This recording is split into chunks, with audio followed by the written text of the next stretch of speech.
The 10-year-old girl vanishes just blocks from her home, and now her mom says someone kidnapped her. Where is Lindsey Baum? How did she just vanish without a trace? We just know that she was coming back from her friend's house and did not come home. They still don't know if she was kidnapped, did she get lost, or, did she run away? There's a relentless search to find her. Special plane equipped with heat-sensing cameras scouring the woods, divers searching underwater, sniffer dogs covering the ground. Even Lindsey's mother tells me nothing points to why her daughter is missing. But I don't think she's here in McCleary. I haven't thought that. I think if somebody grabbed her, I don't think she's in McCleary. But right now, detectives don't know what happened, so they'll keep searching for evidence that will point to Lindsey. Meanwhile, her mother says if someone has her, they need to let her go. Just let her go. Just give her a chance. Let her come home. Shannon walks her dog along Maple Street every night, except the night Lindsey disappeared. I've had really bad feelings all weekend. I would, if I'd been walking, maybe it would have deterred if she was abducted. Bob lives halfway between where Lindsey was and where she was going. No screams for help, no screams for anything. That's what kind of gets me worried. Straight out to Stephen Friedrich with the Daily World. Stephen, what happened? Take me back. Hi there, Nancy. So on Friday night, 10-year-old Lindsey, she was walking from her friend's house, which is about 4 to 5 blocks away, and she started heading home. And the last we have is a confirmed neighbor sighting of her about 2/3 of the way to home. And after that, she disappeared. Okay, hold on. Stephen, what time did you say it was? This is Friday night, I would say between 9 and 9:30. Isn't that kind of late for a 10-year-old little girl to be out by herself? Well, the plan, the mom said, was that she was supposed to be walking home with a friend, that they were supposed to be together. And for whatever reason, that didn't work out. In fact, she kind of wanted to spend the night at her friend's house, and that didn't work out either. Out to Matt Zarella, our producer on the story. What more can you tell me, Matt? Well, Nancy, they looked at surveillance video from a gas station that's in between the walks. She would have had to walk by the gas station. They did not see her on surveillance video. They're looking at also other local businesses' video, hoping to pick her up on her walk. Matt, how close was she to her home when she was last spotted? How far away was that spotting? The resident said that she was a couple blocks away, about 3 blocks away. It's only about a 5 to 6 block walk, less than a half a mile. So 3 blocks from her own home on a Friday evening, she disappears. To Stephen Friedrich with the Daily World, what kind of area is it? Is it rural? Is it a subdivision? What is it? It's a completely rural area. This is a city of 1,500 people, maybe. It's farm country. It's really a rural area that we're talking here. There are no sidewalks. It's just a street, and there are areas there that have gravel roads, and this is a paved road that we're talking about here, but with a gravel side. She's 10 years old. What does that place her in? What, the 5th grade, Stephen? Yeah, she was 5th grade. She's going to turn 11 next Tuesday. Okay, Stephen, where was Mommy at the time she went missing? Mom was at home, and that's where her brother was also. The brother had a little bit of a fight with Lindsey before she had left her friend's house, and brother ended up coming home first, and there you go. How old is brother? Brother's 12. Okay, and where is Daddy in all this? Dad's in Tennessee.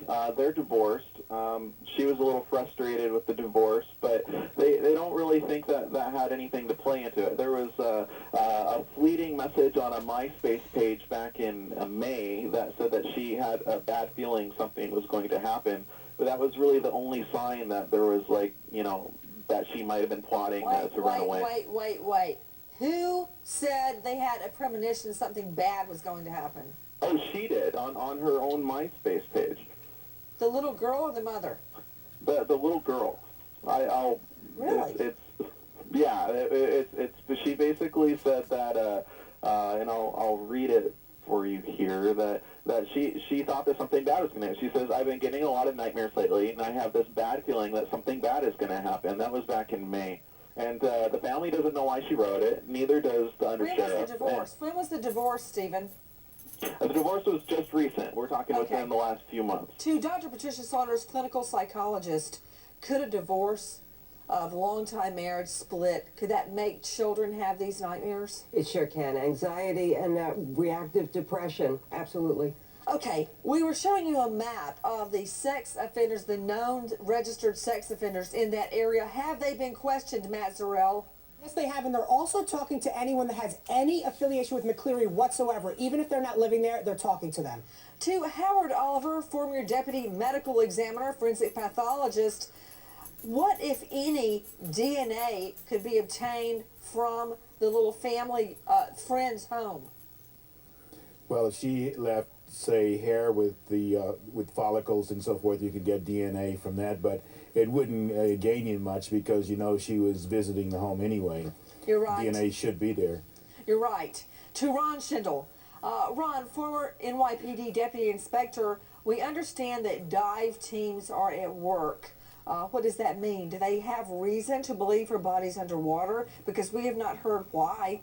Well, in this case, Nancy, what you have is that you have someone that's missing. The area has lakes, streams, and everything else that someone could be missing in that if there was an accident or if there was some foul play. So it just makes a logical sense in this case, in this area, to search all those streams and lakes. This little 10-year-old girl is missing. Last seen just 3 blocks from her own home, a very rural, quiet area. We are taking your calls. Rhonda in Kentucky. Hi, Rhonda. Hi, Nancy. I have a question. First of all, who in their right mind would let their little 10-year-old child be out at 9:30 at night? And but my question is that has anyone contacted the father or the grandparents of the little girl to see if they might know her whereabouts or if they talked to her or anything? What about it, Stephen Friedrich? What about the grandparents? Where are they? You know, I don't have that information right now, but I will say that the dad has been reached. That they've contacted the dad in Tennessee, and he hasn't seen Lindsey. He hasn't talked to him. So the father hasn't seen Lindsey since when? You know, I don't have that information either, but I'll tell you that the police say that Lindsey, I'm sorry, that he has not been in contact with Lindsey, and not recently anyway.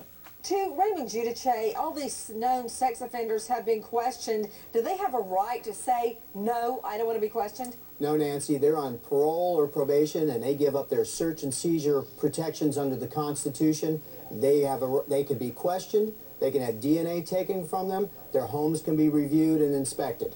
So all of that can be done without a warrant, Susan Moss? What about it? If they're still on probation, they've given up that right. Otherwise, they go back to the pokey. Carmen St. George, agree or disagree? Agree, Nancy.